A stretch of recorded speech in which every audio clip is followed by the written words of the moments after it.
Ýakyn günlerde Türkiýeden ýurda dolanyp baran illeşlerimizden gymmatçylygy görkeden bir surat gelip gowuşdy. Şu suratda görnülýän haritlaryň jem bahasy 1000 manat geçýär. İlleşimiziň dili bilen aýdylanda 5 milyon manat bolýar. Tämizlik serişdeler bilen bilelikde 4-5 günlük azyk harityň bahasy 1000 manat geçdi.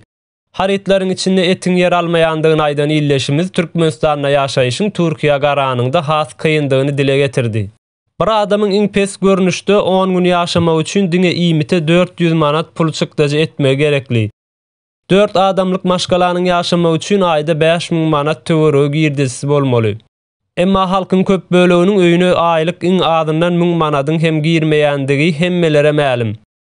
Köpler girdejilerini ýurtdaşynda işlemäge giden ýakynlarynyň arkasy bilen üpjün edýär. Eger olar hem bolmasa, onda Türkmenistanyň ykdysady dolanyşyk gysgabatyň içinde düýplü durmagy mümkin. Şol sebäpden bolsa gerek Türkmenistan ýollary dol açmakda howlukmaşlyk edenok. Ýurda howlup baranlaryň maşgalalaryna bolsa kynçylyk we gytçylyk garaşýar.